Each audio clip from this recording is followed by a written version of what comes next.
Welcome to another part of Chemistry of Life. And in this lesson, we will talk about how ions dissolve in water or how ionic compounds dissolve in water. Ionic compounds, why are we studying about them? Because they are one of the very essential components of our bodies. Take the example of sodium chloride. We eat it in our diet and it has many important roles in our body. Well, we will talk about the roles of ionic compounds in the next part of this course. But first, let me tell you how they dissolve in the water and in which form they are present in our body. So they are present in the form of ions. Positive ions which are known as cations and negative ions which are known as anions. Now, why do they dissolve in our body? Or why are they present in a dissolved form? Because our body consists of 60% of water. Now, this 60% of water in our body is present in the form of blood plasma, tissue fluid, lymph, and cytoplasm inside the body cells. Now, as there is so much water present, so it's not possible for these crystalline solids to exist in the form of solids. Instead, they are dissolved to produce the movable ions like sodium ions, chloride ions, potassium ions, and many other ions. And all of these ions have many important functions in our body. Now, let's imagine that if these ionic compounds would not have been present in the form of ions, what would happen? Well, the crystals they would start depositing in our blood vessels and in our lymphatic vessels. Now these crystals will not only damage our blood vessels or any other vessels of our body, and even if they will start developing inside the cell, so they will damage the cellular structures, but they will also make the plaques in the blood vessels. And those deposits and plaques, they would cause hindrance to the flow of blood. And of course, we know that it leads to many cardiovascular issues and many other health issues. So, presence of these crystalline solids in the form of ions, it is a blessing for us. The process that describes how the ionic compounds that dissolve in water is called dissolution. We must know a few terms related with this process.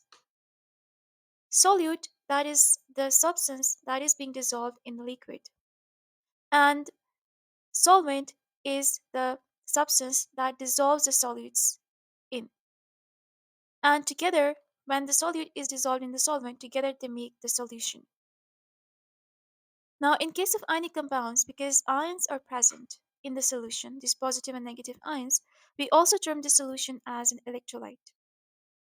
And every solution in our body, whether it is in our blood plasma, whether it's in our tissue fluid, lymph, or in the cytoplasm, it contains the positive and negative ions. And so that is why it would be an electrolyte. And because of this presence of negative and positive charges, electric current can pass through it.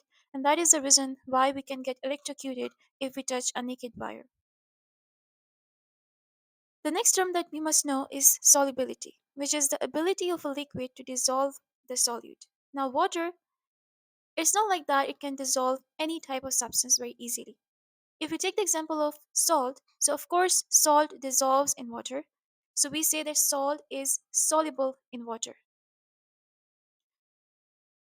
On the other hand, if you take the example of sand, so when we will add sand in water, it will not dissolve, and we will say that sand is insoluble in water. And hence, we can use different terminologies to describe the solubility of different solutes in the solvent. Some solutes they are very soluble in some kind of solvent, while the others they are fairly soluble, or sparingly soluble, or slightly soluble. So that is how we define the ability of a solvent to dissolve the solute added in it. Now, in chemistry, there is another very famous phrase that is called like dissolves like. And this phrase is often used to explain the solubility, and it means the substance with similar chemical nature, especially with similar polarity, they tend to dissolve into each other. Now we know what is polarity. If a substance has positive and negative poles, and they can be completely positive and negative or partially positive and negative, this is called polarity. So, with this principle, we can understand that polar molecules they will dissolve into polar molecules. So, let's say in this case, if we take the solvent water and we add the solute ethanol, which is an alcohol in it, it will dissolve. So we say that ethanol is soluble in water. And similarly, if we take non-polar molecules or non-polar substance such as oil and we make it solvent and we tend to dissolve another non-polar substance, let's say Vex. So this will also dissolve in the solvent and it will make a solution. As you can see here, the particles are equally distributed, so it means that this is a solution. Hence, we can say that like molecules, they dissolve into each other. And let's see what happens when unlike molecules are placed together. So let's say we add water in oil, then what will happen? Oil will not dissolve in water because oil is non-polar while water is a polar molecule. And because they're not like, hence they will not dissolve into each other. And as a result, we can see two different layers in this solution because they're insoluble. Or we can say that oil is insoluble in water. We know that water is a polar substance and it contains a partial negative charge on the oxygen while partial positive charge on the two hydrogens attached with the oxygen. And based on the principle of like dissolves like, we know that it will dissolve ionic and polar covalent substances. Why? Because they also contain the positive and negative charges or the polarity, like in the glucose molecule. And let's have a look at how these ionic compounds are dissolved actually. Where's the basic process that occurs? If we consider that this is the unit of sodium chloride that we have placed in the water,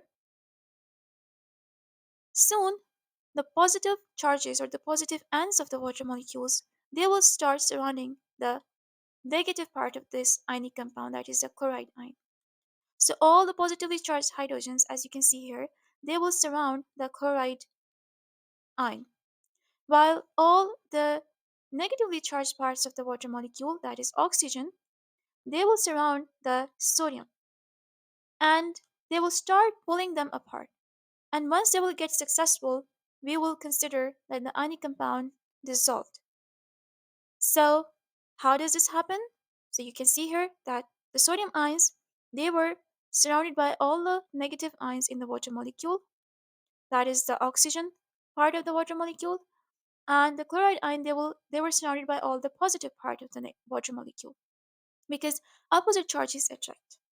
And after surrounding these ions, they will separate the ions. And as these ions they get separated, we say the substance is dissolved. This is it for this part, and in the next part we will talk about the different roles that ionic compounds or positive and negative ions they play in our body. Thank you.